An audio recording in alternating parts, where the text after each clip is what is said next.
$10,000. This is what it costs today for a typical funeral and burial in America. But what if I told you it didn't have to be that way? What if I told you there was a better option? After the recent death of a friend's parent, I saw the emotional and financial turmoil that he had to go through, completely unexpected. And I thought that there just had to be a better way of alleviating some of the stressors that he went through. At some point in your life, you're going to have to deal with the death of a close friend or family member or other loved one. And you're going to have some tough post-mortem choices that follow immediately after. Body donation is the correct ethical, emotional, and logical choice over burial and cremation.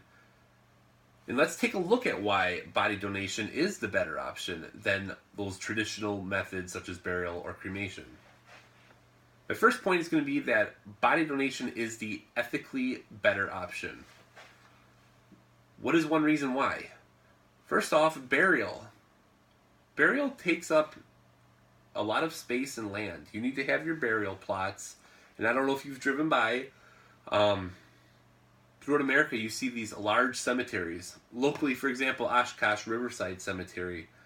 Huge, huge plot of land. I looked it up. It's actually 120 acres. 120 acres of usable urban area that could be used for better alternatives than just storing our dead. Also, when you died or buried or cremated, your body doesn't produce any more use to society. Now, if you donate your body, there are numerous scientific or educational resources that can be used for that. For example, if you could donate your body to a university where students can learn more about anatomy and physiology. Your body can also be donated to what's called a body farm, where it helps forensics study the decomposition rates of bodies over time, which actually helps solve crimes. Another really popular thing that you can donate your body to is, I don't know if you've ever seen Body Worlds, but they use this process called plastination, where they actually inject organs or blood vessels with a plastic-like substance that solidifies, and it allows to see the finer details of the systems inside the body. I've seen Body Worlds in person. It's absolutely phenomenal, the level of detail. If you haven't, I encourage you to see it. That all came from people donating their bodies. Another lesser-known reason to donate is actually cadavers can be used for crash testing. Crash test dummies that you've seen in old commercials, while they're very useful, nothing simulates the human body like a human body. So body donation saves burial space for local municipalities and creates learning opportunities for future generations. While body donation is the better ethical choice than burial cremation, there are some common misconceptions that need to be cleared up. First off, you can still have many of the benefits of a traditional funeral. So for example, you can actually have a traditional funeral before you donate your body. You don't have to have a delay. Just you have your funeral immediately, where your family, friend, and other loved ones can say goodbye to you. It would be then after that funeral where your body would be donated to wherever you saw fit. Another misconception is there's actually a genuine fear of respectful treatment of your body.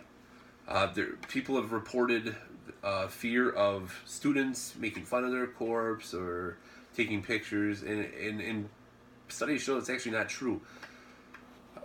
Students and other educational professionals are very respectful of the human body. They're very thankful that they're given an opportunity, these learning opportunities, that they're able to take advantage of this, and there's a great deal of respect to those who donate their bodies to science. Another neat thing, depending on the organization that you donate your body to, is they can actually cremate the remains when they're done and then return it to the family. So you still kind of have the benefits of a cremation, but none of the upfront costs. So just in summary, you can still have your traditional funeral. You can still get back your ashes, and your body will be treated with respect. So I've already shown you now why body donation is the ethically superior choice to burial and cremation while maintaining some of the traditional benefits. So let's take a look at one more reason why body donation is the best option. Lastly, body donation is honestly the most logical choice. Let's take a look at why it is the most logical choice. Primarily, it comes all down to cost. According to parting.com, the typical funeral and burial will cost anywhere between $7,000 to $10,000. That's on average. It can cost less. It can also cost a lot more, depending on what kind of add-ons you take. Funeral and cremation, on average, between $4,000 and $6,000, also according to parting.com. However, donating your body will cost you exactly $0, according to Marsden. Not only will it just cost you $0, they take care of everything. So transportation, the cremation, the returning of the remains, and they'll even file the death certificate.